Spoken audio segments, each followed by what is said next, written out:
Pero, ¿cómo nos está pegando la luna llena? La luna llena que parece que fuera algo así como la sombra de la humanidad, un poquito la sombra de cada uno, como decía el maestro Gurdjieff, aquello que nos roba energía y que tenemos que estar muy atentos para contrarrestar y ver cuál es la metáfora correspondiente a nuestra luna interior. Bueno, todo esto para decir que me equivoqué con el micrófono y con lo demás, pero es como que queda bastante bien con los temas que estamos transcurriendo. Astrología, alquimia y astrología para esta programación central de la Caja de Pandora del día de hoy, miércoles 26 de mayo de 2021. Carlos Guillermo Senra, su servidor, Educación e Investigación Integral, Comunicación y Prensa Alternativa, educacionhumanaci.com, mi página web, y allí están todas mis cuestiones. Entonces, Javier Acuña, distinguido señor que está por subir a escena, chileno, y nos va a visitar por el éter desde Chile. Fuego Sagrado Alquímico dentro de la serie de Alquimia Tradicional en su 6º capítulo. Javier Alquimia Durán, escritor y parte de la Escuela de Alquimia Tradicional de Alto Grado. Sin más, solo unas breves palabras para nuestro amigo Fulcanelli y aquel mágico libro del misterio de las catedrales y toda la historia de San Germain y su supuesto secreto, ahí contado alguna vez en una de sus encarnaciones en televisión, sobre cómo transmutar el oro, cosas que seguramente pasará a contarnos también nuestro estimado Javier. Bienvenido, Hola, Javier. hola Carlos, ¿cómo estás? Gusto saludarte. Interesante tu introducción al tema, súper. Gracias, Javier. Bueno, entonces, un pequeño editorial, a ver qué nos depara el día de hoy.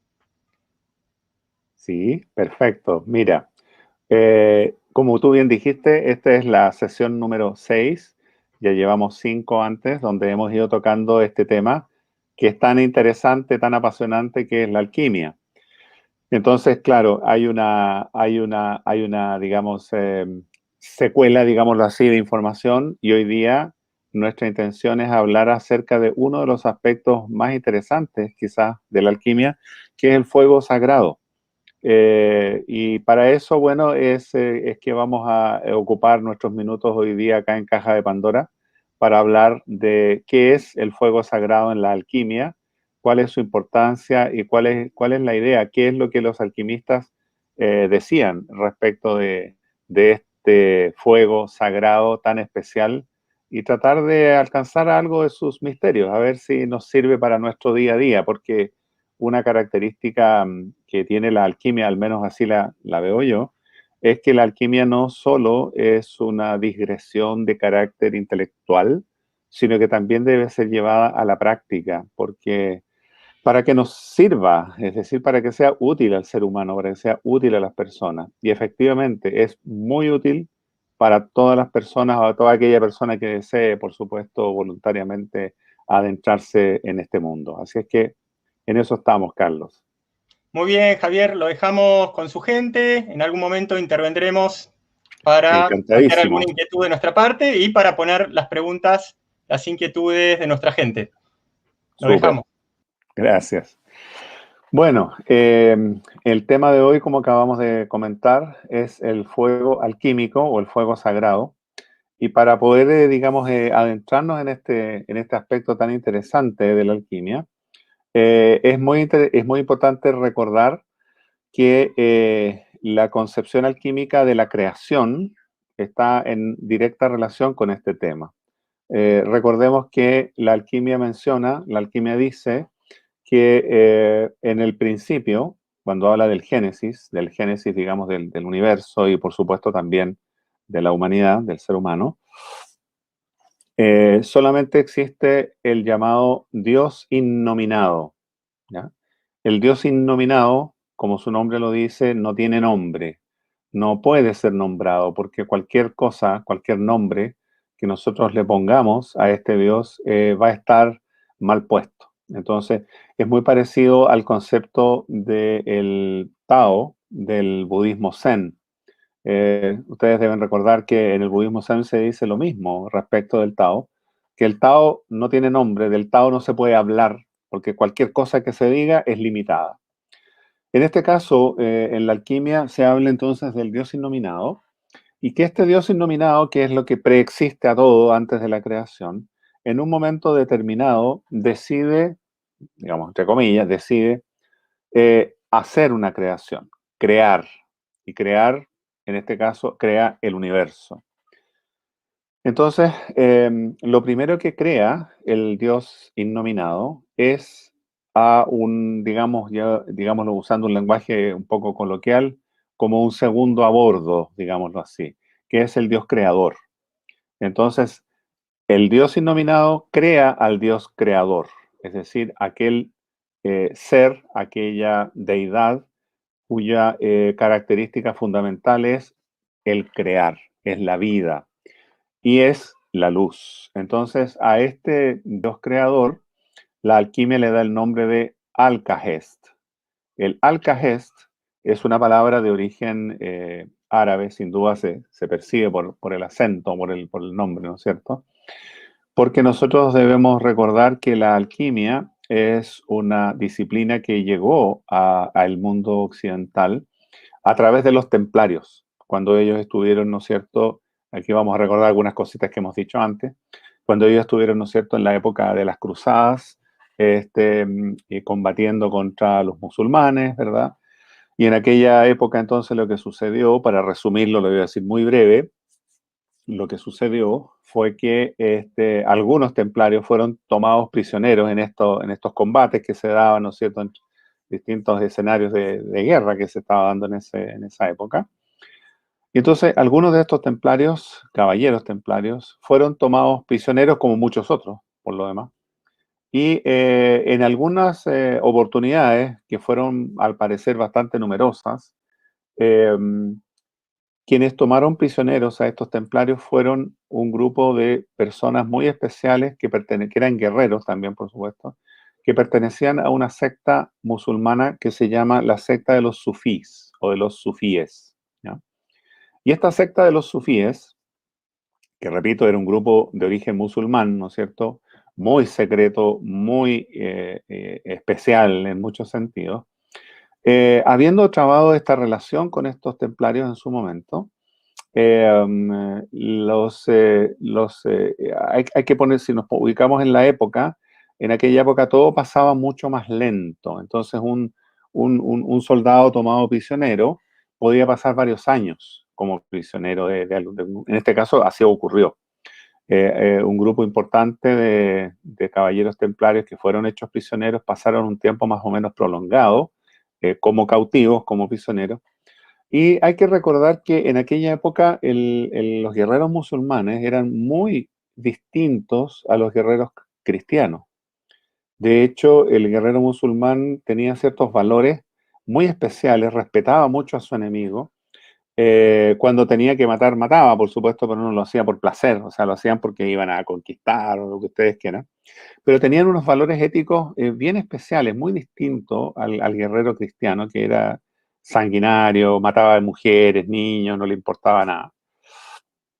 Entonces, recalco esto para establecer una diferencia respecto de lo que eran los guerreros musulmanes y lo que eran los guerreros cristianos.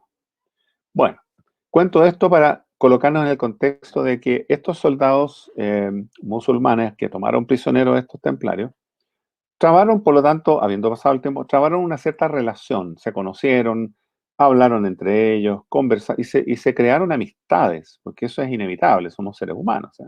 Se crearon amistades y como más aún estos soldados musulmanes respetaban mucho a su enemigo, en general a sus enemigos, bueno, no era extrañar que esto ocurriera. Entonces lo que sucedió fue que estos guerreros sufíes percibieron en algunos de los templarios una calidad humana poco usual. Es decir, se dieron cuenta que algunos de estos guerreros, la mayoría de los guerreros templarios, de los caballeros templarios, eran personas que humanamente eran nobles, aunque venían del mundo cristiano occidental, que como bien sabemos estaba lleno de superstición, lleno de ignorancia. Recuerden que en el mundo cristiano occidental de la época, estamos hablando del año 1000, 1100, ¿no es cierto? leer y escribir casi era considerado diabólico, es decir, la mayoría de las personas eran analfabetas, y por lo tanto estos soldados, estos caballeros templarios, a su vez muchos de ellos eran analfabetos, tenían muy poca cultura, es decir, su inteligencia estaba como aplastada, llamémosla así, por toda la ignorancia, por toda digamos, el dogmatismo propio de la época. Pero humanamente eran grandes personas, muchos de ellos. Entonces captaron estos sufíes, y tomaron una decisión. Habiéndolos conocido en profundidad por el tiempo que llevaban juntos, deciden entregarles un conocimiento que era el conocimiento propio que ellos tenían, que era de su secta sufí. O sea, las prácticas y doctrinas practicadas por los sufíes se las entregaron. Fíjense ustedes la nobleza de corazón y de alma de estos sufíes. Entonces, en el fondo lo que hacen es que los inician en estas prácticas y doctrinas. Bueno, ¿qué es lo que sucede? Que estas prácticas y doctrinas que fueron entregadas por los sufíes a estos caballeros templarios, los templarios la llevaron, estas prácticas, al interior de su cofradía, al interior de su orden, y comenzaron entonces a llevarla a la práctica, digamos, transformaron esto en algo práctico, concreto con ellos mismos. Lo usaron, digámoslo así, para su propio perfeccionamiento. Y el efecto que esto tuvo fue que simplemente estos caballeros templarios, entonces, con este nuevo conocimiento, empezaron a separarse desde el punto de vista de la inteligencia, desde el punto de vista conciencial, digamos, del mundo cristiano occidental de la época, ¿ya? Entonces, se empezó a producir un aumento en su nivel de conciencia, un aumento en su nivel vibratorio, y se empezaron, como digo, a separar psicológicamente de todo el mundo cristiano de la época, con todas sus aberraciones, con todos sus problemas y sus situaciones de ignorancia extrema que reinaban lamentablemente en esa época en el mundo europeo. Entonces, ¿qué pasa? Para hacer la historia corta, que bueno, los templarios, entonces, repito, al llevar al interior de su cofradía este conocimiento, generan dentro de su cofradía una condición en la que ellos obviamente transmiten esto al interior de su orden, a su vez ellos inician a los demás, y se produce, repito, un aumento muy importante de su capacidad de conocimiento, de su inteligencia y de su espiritualidad. Entonces, conscientes de lo que estaba pasando, los templarios, dándose cuenta de que obviamente esto no lo podían expresar, porque obviamente lo que sucedería sería terrible, ¿no es cierto? Bien lo sabemos, lo mantienen en secreto dentro de su propia cofradía. Bueno, el hecho, para hacer la historia corta, es que cuando terminan las cruzadas fueron 8, es decir, desde que se crean los templarios hasta que terminan las cruzadas pasaron más de 200 años, ¿ya? Aumentó grandemente la cantidad de caballeros templarios de aquella época, y entonces ellos reciben todo este conocimiento, lo llevan al interior de su orden y se transforma en un conocimiento occidentalizado, digámoslo así, en el sentido de que fue adaptado a su realidad occidental, ¿no es cierto? Y principalmente lo que sucedió ahí fue que una vez que regresaron a Europa, estos caballeros templarios, que eran una cofradía ya muy grande, llegaron a ser entre 20.000 a 30.000 integrantes, ese es el rango de cantidad de miembros de la orden templaria en la época. Bueno, y este conocimiento que trajeron y que lo entregaron a su vez en Europa, lo entregaron a los masones, que eran los constructores de la época, ¿ya? Y lo entregaron a personas que trabajaban amistad profunda con ellos. Y este conocimiento, así entregado, se transformó en lo que hoy día nosotros conocemos como la alquimia. Es decir, esta información, este conocimiento, toda esta, digamos, estas doctrinas que ellos trajeron, se transforman en nuestro mundo occidental en lo que conoceremos como la alquimia. Entonces, de ahí viene, y toda esta explicación que les comento, es para justamente justificar y para que ustedes puedan comprender mejor por qué el Alcahest, que es el dios creador del que estamos hablando, tiene este origen árabe, digamos, palabra árabe. Pero ellos, a su vez, y eso es muy importante tenerlo presente, los sufíes, a su vez, recibieron este conocimiento de también muy antiguo, es decir, esto estaba de hacía mucho tiempo en este mundo musulmán, digámoslo así. Y este conocimiento, en realidad, ellos mismos lo dijeron, provenía de Egipto. Este conocimiento provenía de Egipto, es decir, los sufíes lo tomaron de Egipto y los sufíes se lo transmitieron a los templarios y los templarios a Europa. Entonces, el tema es, para comprenderlo mejor, que el Alcahest es una palabra de ese origen, ¿no es cierto?, pero que viene digamos, llamémosle, de los principios de la civilización egipcia. Es más, la palabra alquimia viene del origen justamente egipcio que tiene este conocimiento, porque es bueno saber que Egipto no se llamaba Egipto. Egipto, el nombre Egipto se lo pusieron los griegos, ¿ya?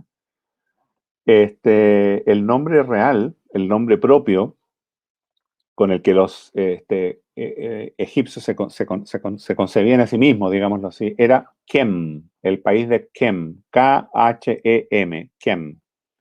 Ese era el nombre original. Entonces la palabra alquimia es una derivación de alquemia, o sea, es alquimia. Y la palabra, en definitiva, traducida o el significado que tiene, es aquello que viene del interior de Kem. Eso es alquimia. Entonces, fíjense ustedes cómo, conociendo un poco el origen de las palabras, podemos llegar también a entender esto, entender de dónde viene este conocimiento. Bueno, dicho esto, podemos comprender que la doctrina alquímica ahora, así transmitida y así enseñada, hablaba de este Dios creador, ¿no es cierto? Perdón, sí, del Dios creador llamado Alcahest, que a su vez había sido creado por el innominado, ¿no es cierto? Por lo tanto, cuando el Dios creador hace, digámoslo así, crea esto, hace esta acción, digámoslo así, tiene que necesariamente crear su contraparte. Así como entonces creó el Alcaes, que es la luz iniciática, la luz de la vida, ¿no es cierto? Tiene que necesariamente crear la contraparte, que es el caos, ¿ya?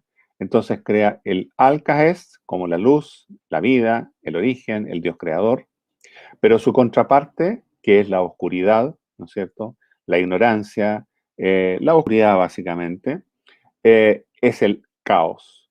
Entonces crea estos dos grandes colosos, llamémosle así. Entonces, ¿qué es lo que sucede en esta creación así realizada? Que el Dios innominado, entonces, le pide el Alcaes, le pide al Alcaes que cree al hombre, que en este caso va a ser el primer Adán, ¿ya? Entonces, crea al hombre, el Alcahest, que es el Dios creador, repito, y por supuesto que lo crea a su imagen y semejanza. Esta frase la hemos escuchado. El Alcahest crea al primer Adán a su imagen y semejanza, es decir, de su misma naturaleza. En el lenguaje alquímico se habla de que el Alcahest es el mercurio divinizador, por decirlo de alguna manera. La palabra mercurio son vocablos, son palabras que usaron los alquimistas para esconder su conocimiento. Ellos tenían que esconderlo, no podían hablarlo de una manera abierta, sabemos bien por qué. Era una época muy difícil. Entonces, usaron términos, usaron palabras que de alguna manera podrían representarse como palabras que no tienen un significado auténtico, real, respecto de lo que es, por ejemplo, mercurio, ¿ya? El mercurio es un metal, es también el nombre de un planeta, no sé si todos lo saben. Pero cuando ellos hablaban de Mercurio, se estaban refiriendo a la esencia espiritual del hombre. Eso es básicamente lo que estaba realizando, lo que estaba ocurriendo en ese momento. Entonces, para resumir y para llegar al tema del fuego sagrado, digamos, ¿no es cierto?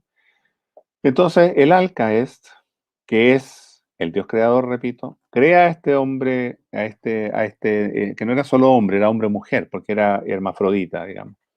Crea a este Adán, y este Adán era perfecto, porque había sido creado de acuerdo a su, digamos, de acuerdo a sus características propias, digamos, la imagen y semejanza del mismo Dios creador.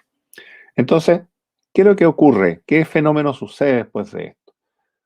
Al crear este Adán primero, que en sí, repito, contenía todo el conocimiento, reunía toda la maravilla que puede significar el Dios creador, la luz, el conocimiento, la sabiduría, la omnipotencia, la omnisciencia, etcétera, etcétera. Pero ocurre un fenómeno, y aquí es donde comienza la historia del ser humano, que es muy interesante. Este Adán primero, así de perfecto que era, no se movía para ninguna parte porque no lo necesitaba. Había sido creado, ¿no es cierto? Pero ahí estaba, de alguna manera estático, inmóvil, no se movía para ningún lado porque no tenía para qué moverse, porque estaba en todo lugar. No buscaba nada porque todo lo tenía.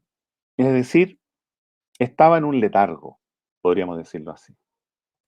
Podríamos decir que el primer Adán sabía, pero no sabía que sabía. Parece un juego de palabras, pero no es un juego. Sabía, pero no sabía que sabía. Entonces, ¿qué es lo que ocurre en este escenario, digamos, de este Adán primero? Que claro, estaba inactivo y le faltaba algo que era muy importante y de eso se dio cuenta naturalmente. Todo esto es simbólico, por favor, entiéndanlo de esta manera. Entonces el Dios creador se da cuenta que aquí hay un problema y le pide al Alcaes que solucione este problema. El Alcaes, como Dios creador perfectísimo, de una inteligencia pero extraordinaria e inconcebible para nuestros conceptos, toma acción y soluciona el problema. ¿Y cómo lo soluciona? Pues toma a este Adán primero, ¿no es cierto? Que ahí estaba aletargado, sin experiencia, sabiendo pero no sabiendo que sabía, etcétera, etcétera, y lo escinde, lo parte en dos, separando su polaridad masculina de su polaridad femenina. Entonces, una vez hecho esto, toma a estos dos seres que son en el fondo Adán y Eva, finalmente, pero vamos a hablar del Adán segundo, para no enredarnos más. Este Adán segundo, así creado y separado, repito, en sus polaridades, es lanzado por el Alcaes a los abismos del caos. Lo lanza al caos. ¿Para qué? Para que obtenga aquello de lo que carece. ¿Qué es eso? Experiencia.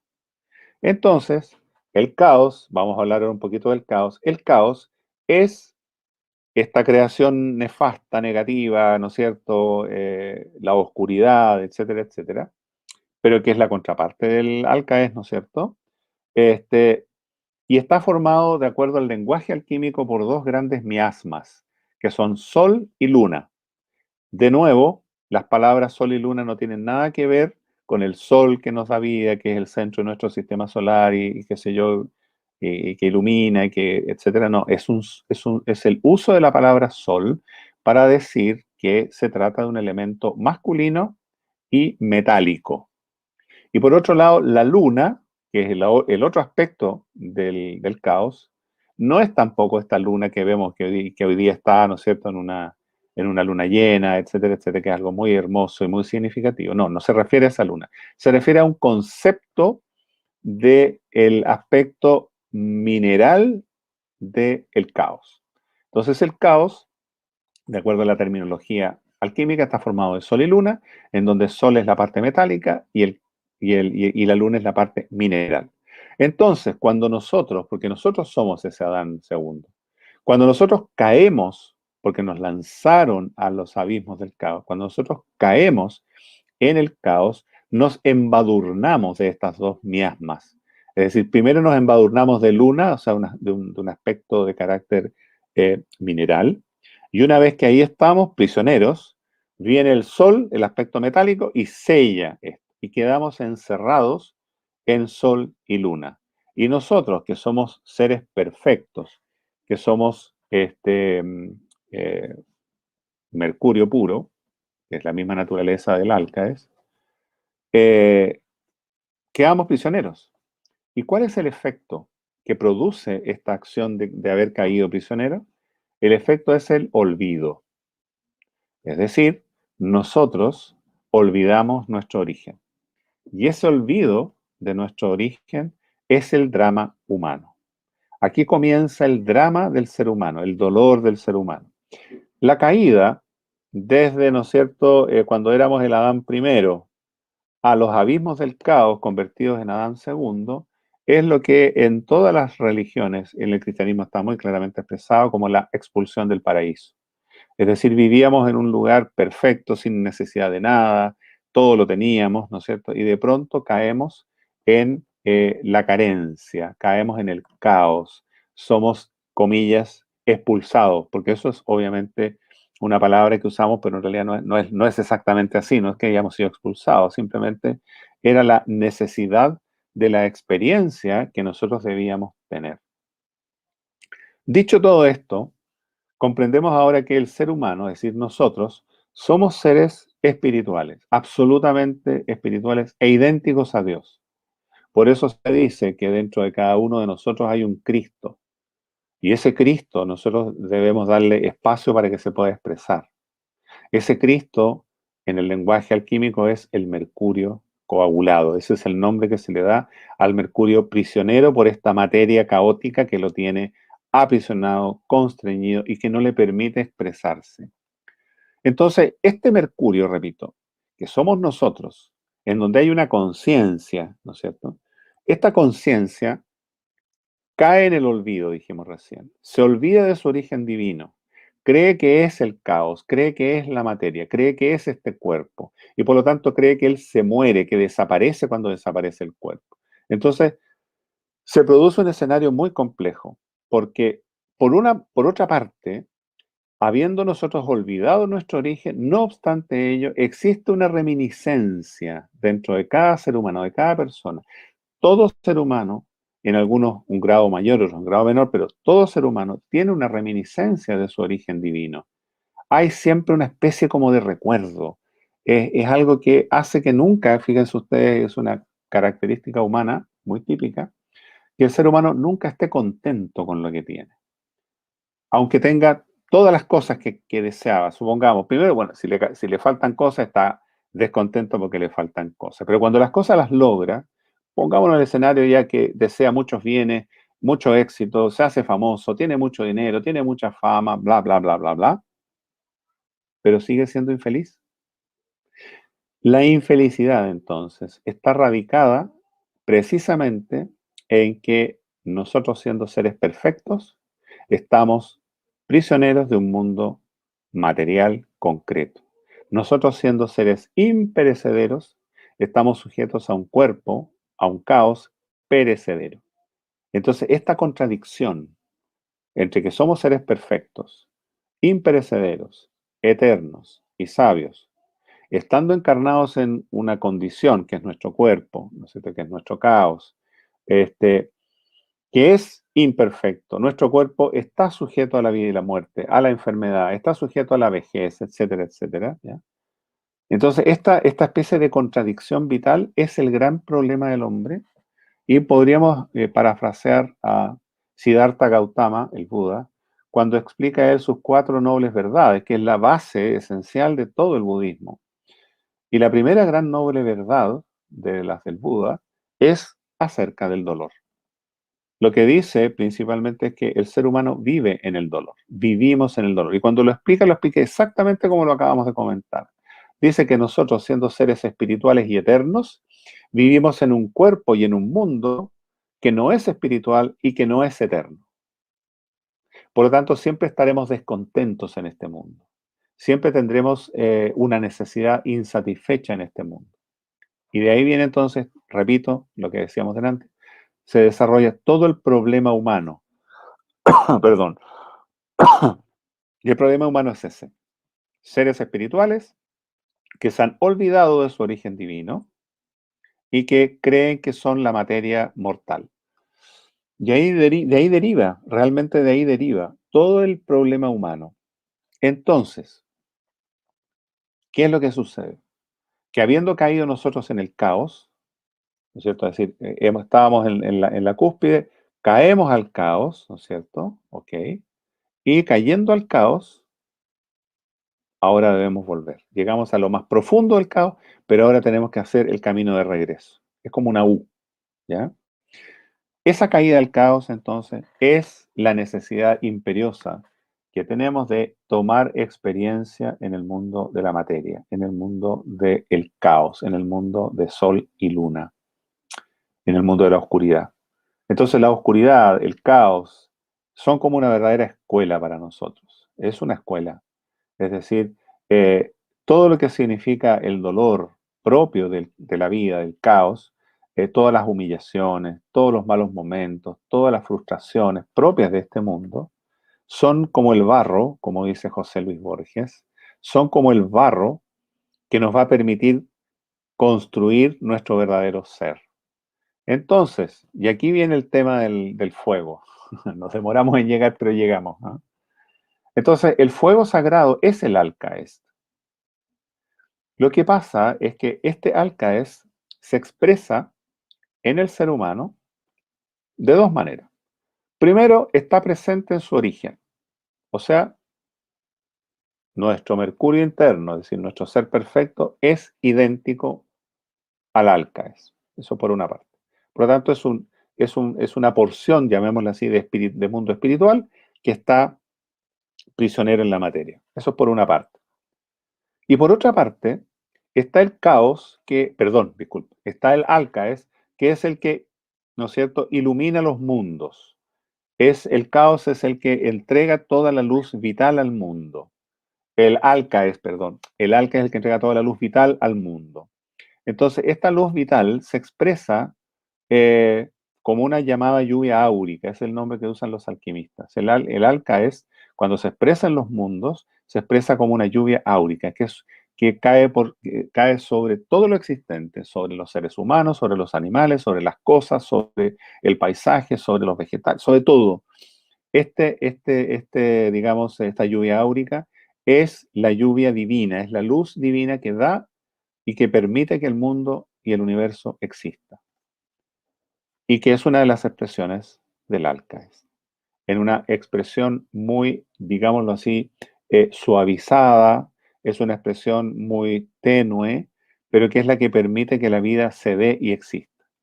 Entonces, esa es una de las expresiones de la luz. Ahora, nosotros, los seres humanos, que vivimos en este mundo y que estamos recibiendo esa lluvia áurica igualmente, porque vivimos en el mundo, ¿no es cierto? En un momento determinado, cuando nosotros queremos salir de la ignorancia, terminar con el dolor, porque finalmente la experiencia del dolor hace que nosotros busquemos una salida, esta experiencia dolorosa que nos hace buscar una salida, significa el primer paso que el hombre puede dar en el camino de su propia iniciación. Es decir, es una decisión interna. Aquí no hay nada externo, es decir, aquí no hay nada impuesto al ser humano. Todo lo que nosotros hacemos, las decisiones que nosotros tomamos, son decisiones que parten de nuestra propia voluntad. Por tanto, cuando el ser humano, cuando nosotros nos hemos cansado de recibir el mal y de cometer el mal, porque eso es una cosa recíproca, es decir, nosotros somos seres creadores. Nosotros creamos el universo en que estamos viviendo, creamos nuestra realidad, ¿ya? Por lo tanto, si yo, en función de la ignorancia propia de mi origen, de mi olvido, de mi origen celeste, de mi origen divino, cometo errores, que son muchísimos los errores que todos hemos cometido a lo largo de todas nuestras vidas, porque son miles de vidas, no son 10 o 20, no, son miles de encarnaciones en las que hemos vivido, ¿no es cierto? Hemos nacido en una familia, hemos crecido, hemos finalmente fallecido, volvemos a reencarnar, etcétera, etcétera. Y en estas encarnaciones, ¿no es cierto?, han ocurrido una gran cantidad de experiencias y aquí viene lo interesante, llega un momento en que nosotros tomamos, en alguna encarnación, tomamos la decisión del camino de salida y empezamos a buscar. Como estamos tomando decisiones desde el punto de vista, digamos, de que somos todavía ignorantes, podemos cometer muchos errores. Cometimos errores en el pasado, fuimos crueles, fuimos criminales, fuimos de todo, así también como los sufrimos, ¿eh? O sea, estuvimos en los dos lados. Cometimos crímenes y cometieron crímenes con nosotros. Entonces es una vida muy compleja la del ser humano, muy complicada, llena de dolor, aunque hay momentos sin ninguna duda de alegría, por supuesto que la hay, pero común denominador de la vida humana es el dolor. Entonces el hombre toma la decisión de salir de esta cadena de dolor, ¿ya? Y cuando toma esa decisión es cuando viene este camino iniciático. La alquimia entonces es un camino iniciático que se le ofrece, de alguna forma fue entregada por sabios extraordinarios que se le entregaron a la humanidad. Entonces, lo que dice la alquimia ahora es que nosotros, que estamos, nosotros como seres espirituales, que estamos prisioneros de este caos, debemos deshacer el caos que está alrededor nuestro para que pueda salir y pueda emerger ese mercurio coagulado prisionero. En definitiva, es una forma de decir que nosotros, a través de deshacer estas costras metálicas y minerales de sol y luna que están sobre nosotros, debemos hacer un trabajo. Y la alquimia entonces enseña que este trabajo se hace con el fuego sagrado, ¿ya? Para eso es el fuego sagrado. El fuego sagrado, o el alcaest, o el rocío cocido, tiene varios nombres, porque a lo largo de la historia alquímica le fueron dando distintos nombres los alquimistas. Es el alcaest, es el fuego sagrado, es el mercurio divinizador, es la lluvia áurica, es el rocío cocido, es el fuego de Pontano, es el agua de fuego, es decir, tiene muchos nombres, ¿ya? Todos esos son nombres alquímicos que, como digo y repito, fueron creados para esconder este conocimiento en aquella época. Hoy día lo estamos revelando, hoy día lo estamos mostrando, ¿ya? Entonces, este alcaes o fuego sagrado tiene que ser usado por el alquimista. Es decir, nosotros debemos usarlo. La alquimia enseña cómo usarlo, para decirlo en palabras muy simples y sin mayores enredos. La alquimia enseña cómo usar el fuego sagrado o el alcaes para liberarnos de las cadenas del caos, para liberarnos de las cadenas de la ignorancia, de la corrupción, de la muerte, de la vejez, de la enfermedad. En definitiva, todos esos elementos que nombramos pertenecen al mundo del caos, no pertenecen al mundo del mercurio. Entonces, la alquimia lo que dice es que el alquimista aprenderá a atraer hacia sí este fuego sagrado, este alcaes. Porque recordemos que en este momento está cayendo este fuego sagrado en la forma de lluvia áurica, que es una forma muy diluida. El ser humano puede pasarse encarnaciones y encarnaciones sin tomar un camino decisivo, es decir, que siga cayendo, ¿no es cierto?, esta lluvia áurica, suavecita, otorgadora de vida, que es muy, muy propia y del mundo, digámoslo así. Pero no es suficiente. El hombre, si no da un paso hacia su propia libertad, va a seguir recibiendo los beneficios de la vida normal, pero nunca se va a iniciar.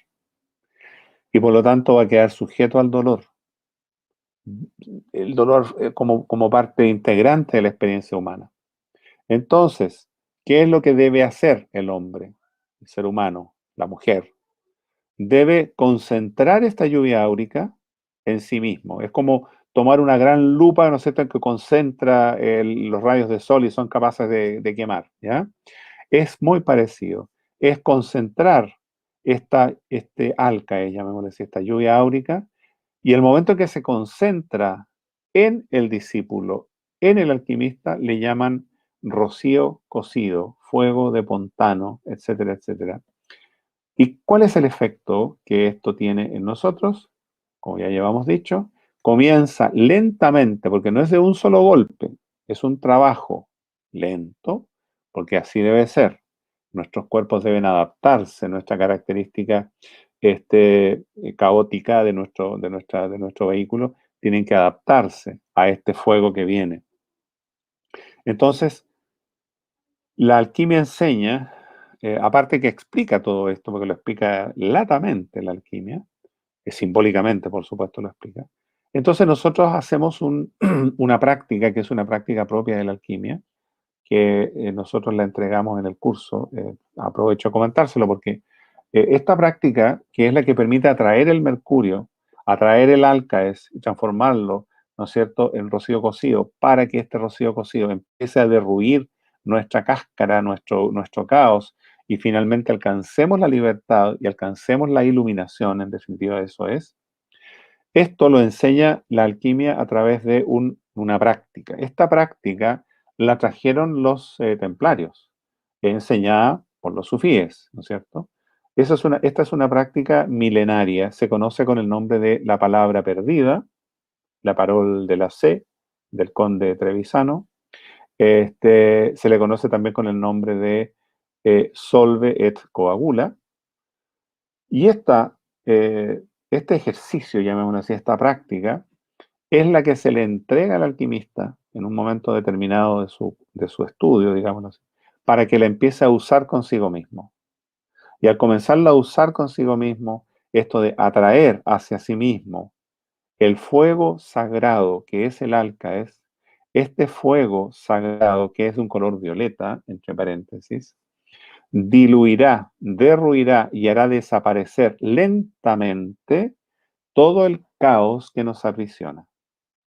Y cuando esto ocurra, a ver, quiero agregar un pequeño detalle antes de dar el paso en cuando esto ocurra. Lo que va sucediendo con este caos que está siendo deshecho por el alcaes es que en realidad el caos no es que vaya siendo destruido, el caos va siendo transmutado en luz. Lo que hace este fuego sagrado, este alcaes que viene a nosotros a través de este ejercicio, es que tomamos una partícula de nuestro caos y lo transformamos a través de este proceso alquímico, que es una rueda, ¿no es cierto?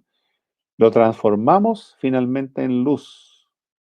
Y esa luz se transformará en materia foliada, una palabra también que se usa en la alquimia, que se habla de que el trabajo alquímico, cuando nosotros vamos tomando partícula a partícula de nuestro caos, porque un ejercicio se hace una vez al día, un ejercicio realizado toma una partícula de nuestro caos. Tenemos muchas partículas, son como balotas negras que tenemos ahí guardadas, ¿ya? Se toma una de estas balotitas negras, se hace el proceso del solve coagula con ella, y esa balotita negra es la que se convierte en luz. Y esa luz se convertirá en tierra foliada, que es una manera que tienen los alquimistas de expresar que esa materia, que originalmente era tosca, era innoble, era corrosiva, qué sé yo, se transformó en una materia luminosa. Por eso se habla que se transforma en luz, ¿ya? El ser humano, digamos, el practicante, el alquimista, practica y usa el fuego sagrado a través de este ejercicio y va todos los días creando una nueva partícula que se va acumulando. Es un efecto acumulativo. Cuando estas partículas sean suficientes, formarán un cuerpo de luz. Es decir, nosotros a través del trabajo alquímico, en la transmutación de esta materia caótica, lo que estamos haciendo es formando un cuerpo de luz. Es decir, es un cuerpo no físico, no biológico y celular como este que tenemos en este momento, sino que es un cuerpo de luz. Y este cuerpo de luz es el que finalmente será nuestra habitación definitiva, llamémosla así, por un cambio de conciencia. Entonces el ser humano, habiendo creado este cuerpo de luz, llega un instante en el cual él pasará a usar este cuerpo de luz de manera definitiva. Y este cuerpo de materia, bueno, ya no va a ser necesario, qué sé yo, pero nuestra conciencia ha cambiado de lugar, del mundo físico, atómico, material, a este mundo de luz espiritual, que es finalmente el trabajo terminado, llamémosle así, del alquimista, aunque ellos mismos explican que después de haber el hombre alcanzado este grado de conciencia de su cuerpo de luz, hay muchas otras tareas que seguir realizando en otras dimensiones, y no habla de cuáles son esas dimensiones, pero dice, esta es la primera etapa. Ha superado el discípulo la etapa humana, considerando que la etapa humana es una etapa, que esta vida es como una gran universidad, es como una gran escuela en la que hemos venido a aprender y a conocer. Pero eso es básicamente, y ese es el fuego sagrado, es el alcaes que nosotros conscientemente usamos para transmutar esta materia que nos tiene prisioneros. Y eso es básicamente, Carlos. Perdón, sí, Carlos, disculpa. No, He Javier, por tratado de favor, resumir. más que una herejía interrumpirlo, yo tenía un momento No, de que tenía la oreja parada como un elefante, además investigador esoterista que no paro de aprovechar toda persona que pueda enriquecerme con algo nuevo. Entonces vamos a cometer dos herejías. Por mi parte, en la manera de dos preguntas, a que ver, le voy a pedir respuestas breves porque después no nos queda mucho tiempo para sí, anunciar tenemos su poco tiempo. curso online Alquimia Tradicional de Alto Grado. Sí, Entonces, las voy a hacer juntas y le pido sí, respuestas breves. Entonces, encantado. un intenso recorrido de enseñanza por su parte, pero pongo la lupa en tema templarios. A ver, ¿qué nos puede decir brevemente acerca de algo sobre lo cual o se suele hablar muy mal o muy bien? Y por mi parte tengo una información compleja, que es que efectivamente una línea templaria derivó en la creación de la banca y en todos los desastres posteriores ligados al Vaticano como un gran poder sinárquico, pero que un desprendimiento, o dicho de otra manera, que una línea paralela que derivó en los cátaros fue nada menos que la gran señal espiritual de la Edad Media, al punto que los cátaros dieron su vida por sus convicciones, y Sí. hasta es una gran tragedia confundirlos con ciertos templarios. Entonces simplemente lo escucho brevemente sobre esto. Trataré de responder breve, Carlos, porque la pregunta es demasiado interesante, pero ok. Sí, Respecto al tema de la banca, tienes razón. Ellos fueron los inventores de la banca. De hecho, la gran riqueza que ellos tuvieron, que originó probablemente la avaricia del rey de Francia, Felipe IV, que los llevó a condenarlos, digamos, y a encerrarlos para quedarse con su dinero. Pero es cierto lo que tú dices, ellos crearon la banca, crearon los bancos, el primer concepto de banco ellos lo crearon por una necesidad que se daba en la época. Ahora, pero tú tienes que pensar que todo el tema posterior de los bancos, ¿no es cierto? La verdad de las cosas es que hay distancias enormes, primero en tiempo, ¿no es cierto? Y en conciencia. Cuando nosotros tocamos el tema de los templarios como el origen de la alquimia, estamos hablando de aquellos templarios, de los que vivieron en aquella época, que eran muy especiales y que eran muy distintos. ¿Te fijas tú? Eran seres espirituales, eran discípulos que, bueno, eran monjes guerreros, como bien sabemos. Entonces, no, a mí no me gustaría mucho que creyéramos que son los mismos, porque ellos crearon la banca, es cierto, pero lo que hicieron los que vinieron después, que a propósito no todos eran templarios, la banca, qué sé yo, es como creer o pensar que las barbaridades cometidas por el cristianismo, cuando quemaban personas, Jesucristo tiene la culpa, o sea, por favor, ¿no? él es contrarísimo a todo esto.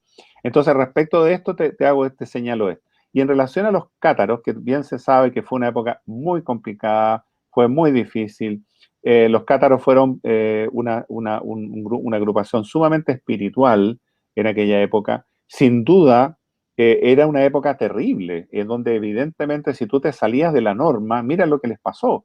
Es decir, los atacaron, ¿te fijas tú? Y ahí algunos templarios tuvieron que actuar de acuerdo a las indicaciones del Papa, porque los templarios le debían obediencia al Papa, ¿te fijas tú? Era una cofradía absolutamente dependiente de la doctrina papal. Entonces, claro, hay algunos templarios que actuaron también en contra de ellos, digamos. Y bueno, pero si uno se ubica en el contexto de la época, tiene que entender que hay distintos tipos de personas dentro de una organización. Unas que comprendían mejor la enseñanza, no todo era parejo, sino que había niveles, ¿no es cierto? Entonces, claro, no todos los templarios, no los 20.000 o 30.000 templarios que llegaron a ser, seguramente habían sido iniciados en estas prácticas y doctrinas, probablemente aquellos segmentos más espirituales y más elevados, porque hay que recordar que el ingreso a la orden templaria se hacía como en cualquier organización. Partían, ¿cierto?, como aprendices y luego iban ascendiendo. Entonces, iban en el fondo formándose. Y por lo tanto, claro, tú no puedes esperar que todos tengan un mismo y exacto nivel de conciencia. Eso es lo que te puedo contestar así de rápido para no tomar más minutos, Carlos. muy bien, Javier. Y una segunda inquietud, también tan concentrada como esta, dentro de lo posible. A ver, yo tengo entendido que el mundo de los minerales no solo es un mundo, es un universo Sí, a tal punto que en esoterismo se habla, o al menos algún maestro habla, de que hay hasta iniciados del reino mineral, que si no me equivoco se considera iniciados del reino mineral a ciertos cristales, creo que más específicamente o particularmente a los diamantes. Entonces, el hombre que quiere ser un iniciado, es decir, transmutarse, está obligado a valerse de un mineral de por sí, un factor potenciador, que sea un iniciado del reino mineral y no cualquier mineral. Muy interesante tu pregunta, Carlos. Mira, a ver, por supuesto que bien sabemos nosotros que dentro de los minerales existen distintas categorías y sin duda que el diamante es aquella más perfecta de todas las categorías de los minerales, sin ninguna duda. Y también es verdad que los minerales canalizan ciertas energías y que facilitan en muchas ocasiones el caminar espiritual de un discípulo. Eso es absolutamente cierto, canalizan ciertos rayos, ¿ya? Entonces, sin duda que estos ayudan. Ahora, a tu pregunta específica de si acaso es necesario. A ver, es útil, pero no es obligatorio, a eso quería decir. O sea, el discípulo puede hacer su desarrollo espiritual sin necesidad de recurrir a los minerales, ¿no es cierto? Y lo puede hacer, pero también es cierto que si desea hacerlo y sabe utilizarlos correctamente, estos minerales le van a ser de gran ayuda. Entonces, el camino hacia las estrellas, digámoslo así, es un camino muy amplio, en donde se dan muchas cosas, y entre ellas está la utilización correcta de minerales, ciertas piedras preciosas, ¿no es cierto? Ciertos minerales que son efectivamente muy útiles en el trabajo, muy útiles, eso es cierto, ¿ah? Así que, pero dependerá, sin duda, del camino que elija este discípulo. El discípulo elige. Nosotros, la característica del ser humano, es nuestra capacidad de libre albedrío. Es decir, y eso es una bendición y es una maldición. Es una bendición porque nosotros elegimos libremente, pero también significa que nos podemos equivocar. Y cuando nos equivocamos, bueno, no la pasamos muy bien, pero forma parte de una característica del ser humano. Por lo tanto, el discípulo tiene la capacidad de elegir qué herramientas, qué elementos va a utilizar en su camino. La alquimia en particular no propugna ni desarrolla el trabajo con minerales en particular.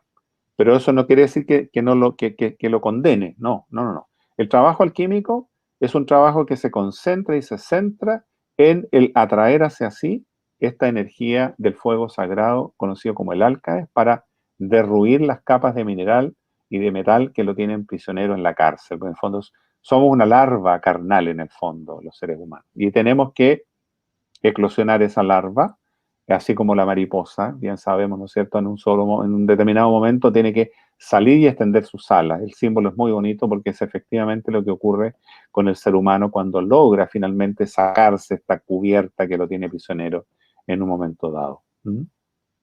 Genial, Javier, nos deberemos una charla para otro momento de Muy bien, esoterismo pues. y alquimia. Y ahora, momento de compartir el anuncio de El su curso, sí, hacemos un curso curso comienza el online 12. el día 12 de junio. A ver si Sí, estamos ya por aquí. Estamos aquí ahí nomás. está. Alquimia Parte el tradicional 12, de alto justamente. grado, 10 sesiones de 2 horas de duración, a lo largo de 10 días, por supuesto, con Javier Acuña, inicio del curso sábado 12 de junio de 2021 y lo escuchamos. ¿Sí? Sí, justamente, se repite los días sábados, como tú bien dices, Carlos. Los sábados comienza el sábado 12 y continúa el 19, el 26. Yo quisiera que hacer entregar una pequeña información a quienes estén interesados, que Por este supuesto. curso queda grabado, por lo tanto va a quedar disponible para los alumnos después que lo quieran volver a revisar, qué sé yo, va a quedar disponible para los alumnos, quiero decir, para los que se inscriben. Lo que pasa es que en la clase número 6, es decir, justo en la mitad del curso, son 10 clases, se enseña a los alumnos el ejercicio, el ejercicio alquímico del Solvet Coagula. Y ese ejercicio no queda grabado, porque se entrega de la boca al oído, no queda grabado. Entonces se le advierte, se le plantea a los alumnos que esa clase no pueden faltarla, a eso me refiero, ¿no? Porque no va a quedar grabada. Entonces que se programen para que a partir de la clase 6 no falte, porque a algunos alumnos les pasa que de pronto tienen un problema un día y dicen, bueno, si queda grabada, hoy día no asisto, pero igual la voy a ver, perfecto. Pero en el caso de la entrega del ejercicio del Solve Coagula, que ocurre a partir de la clase número 6, eso no va a quedar grabado porque se debe entregar en directo. Y de hecho lo hacemos así, ¿ya? Eso lo quería destacar porque es bueno que los alumnos sepan ese pequeño detalle. Aquí tenemos el temario general del curso, que hemos intentado en 10 sesiones, de 2 horas bien, como bien dijiste, Carlos, en 10 sesiones, de tocar los aspectos más importantes de la alquimia, ¿ya? Sin duda que la alquimia es muy vasta, es enorme, es una gran cantidad de información.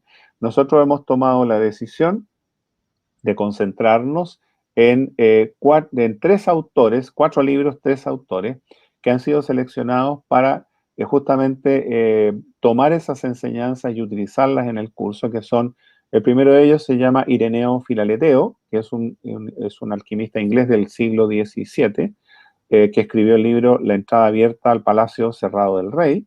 Luego tenemos a Fulcanelli, con 2 obras. Fulcanelli, que es un alquimista francés del siglo XX, del siglo pasado, que escribió El misterio de las catedrales y las moradas filosofales. Y el tercer texto que usamos como texto guía del curso, digamos, es Las 4 alas de Mercurio, de Apiano León de Valiente.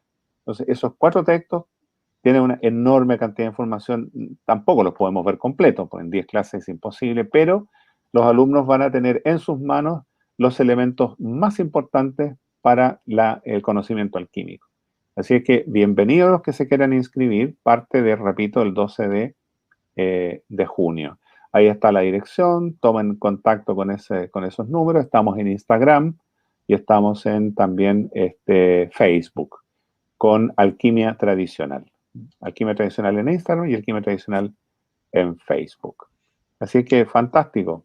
Muy bien, Javier, ha sido un placer ser anfitrión de este programa, del 6º capítulo de la serie Alquimia Tradicional de don Javier Acuña en la Caja de Pandora, y ojalá tengamos un próximo encuentro. Fantástico sería, encantadísimo. ¿Ah? Ok, Carlos, ha sido un agrado, muchas gracias por la invitación nuevamente y nos estaremos encontrando y nos estaremos viendo pronto. Un gran abrazo, Javier. Igualmente, un gran abrazo, que estés muy bien. Gracias. Esto ha sido una fiesta de alquimia y esoterismo, inesperada para mí, que no tenía el honor de conocer al maestro chileno Javier Acuña, pero es momento de anunciar la tertulia central de este día miércoles 26 de mayo de 2021, jornada número 31 de las emisiones centrales de la Caja de Pandora durante este corriente año. Astrología, alquimia y astrología, un lindo emparedado tenemos en el día de hoy. Y como saben, se viene nuestro gran amigo Robert Martínez. Portada para esperar a Robert, la gente que nos venía preguntando por él desde hacía tiempo, ya desde la primera emisión comenzada por las 18 horas, y Robert se encontrará con nosotros y con su gente solamente en un mágico minuto en esta misma plataforma con su servidor, Carlos Guillermo Senra, Educación e Investigación Integral, Comunicación y Prensa Alternativa, Educación Humana, CI.com, y en el día de hoy, nuestra querida y terrible Luna Roja, o también Luna de Wesak. Cuidado con ella, no dejaremos de preguntarle a Robert sobre el particular, pero bueno, tiempo de portada, tiempo de espera para, en un minuto nomás, estar con ustedes nuevamente y con Robert Martínez.